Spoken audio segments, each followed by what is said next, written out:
Nako, ay heto na. Pera, ari-arian at kayamanan ni Digong Duterte ay ipipresh at kukunin na ng ICC. Alright, welcome back to my YouTube channel. I'm Andy's Vlog. Nako, eto ho, mainit-init pa. Pera, ari-arian at kayamanan ni Digong Duterte ay kukunin na ng ICC. Nako, ay yari na ho ito mga kaibigan, bilang bahagi ng proseso, dahil ito ho ay may kinakaharap na kaso na crimes against humanity, ay kailangan pong i-press ng ICC ang kayamanan, ari-arian ni Digong Duterte. Ayon po yan sa ICC. At bakit naman ho ipipress, mga kaibigan?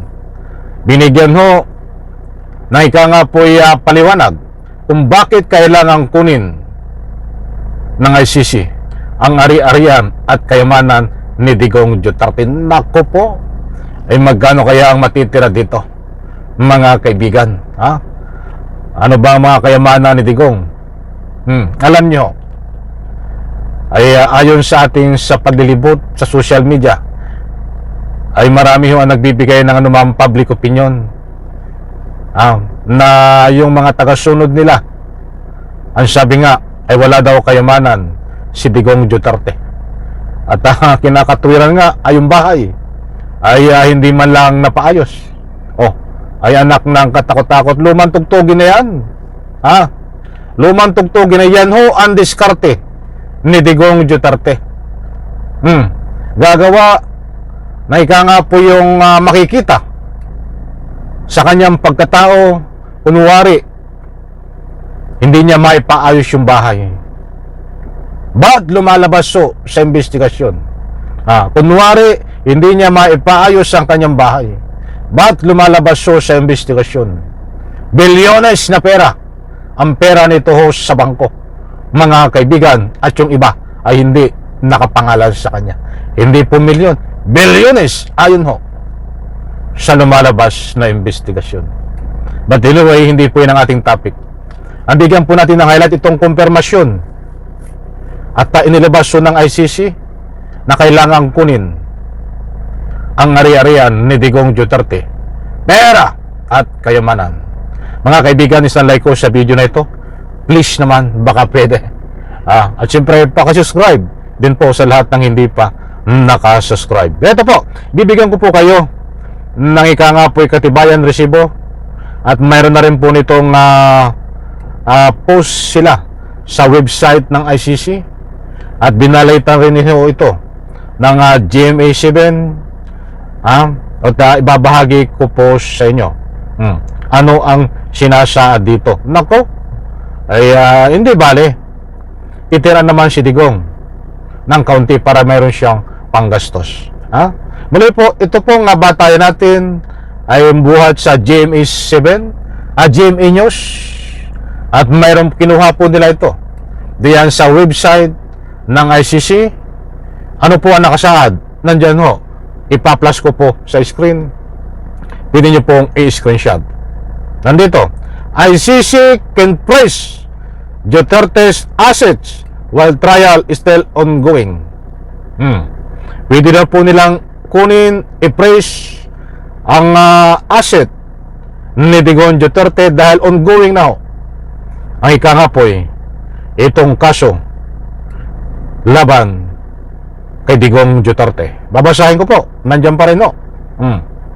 The International Criminal Court, ICC, said it can already freeze the assets of former President Rodrigo Duterte even while the trial for his alleged crimes against humanity.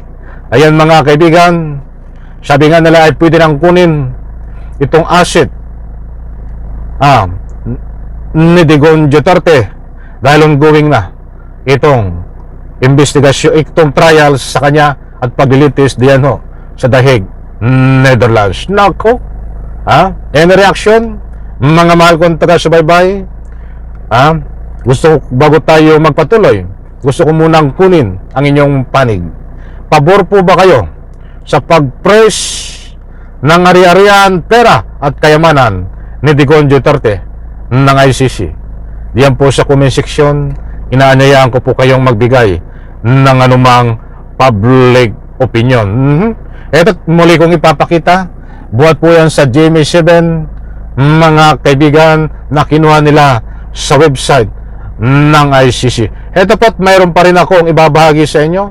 Mayroon pong post din ng Pilipinas Today. Ito ho. At ipa-plus ko din ho diyan sa screen.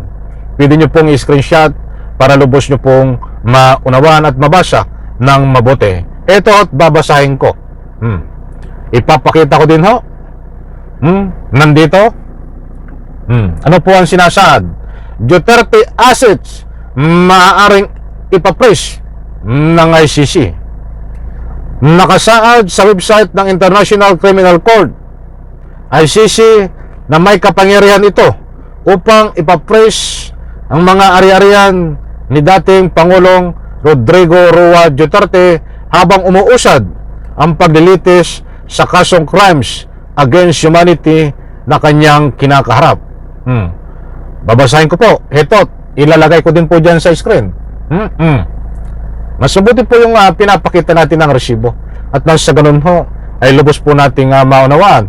At hindi po tayo nagpapakalat dito ng anumang fake news. At mayroon po tayong batayan, mga mahal, kung taga-subaybay data po, at kung nasabi natin na pwede nang i-press ng ICC ang mga ari-arian at kayamanan ni Digong Duterte. Yan ho, ay nagbatay tayo dito sa mga ibinahagi ko po sa inyo. Ito, ang nakaambang pagpipigil sa mga ari-arian, kabilang ang mga bank account ni Duterte, ay upang matiyak na may pambayad ang akusado sa mga biktima di umano ng extrajudicial killings na napatay sa pagpapatupad ng war on drugs ng nakaraang administrasyon.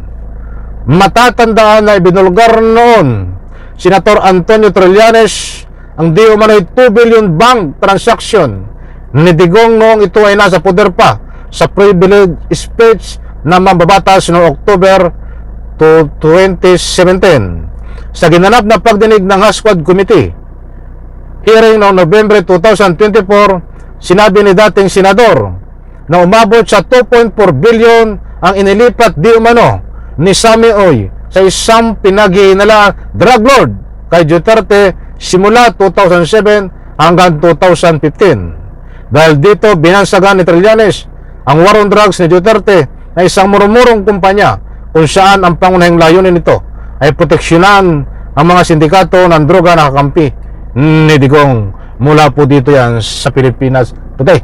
Nako, ay baka tayo kulangin na naman sa oras kung iisa-isahin po natin ito.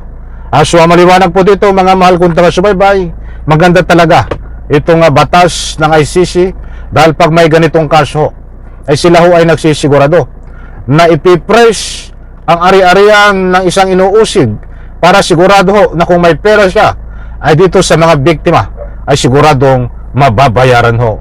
Mga kaibigan, marami-rami ho ang biktima nito, hindi umano ayon sa mga ebidensya. So mga kaibigan, ito ho ang ika nga po latest update.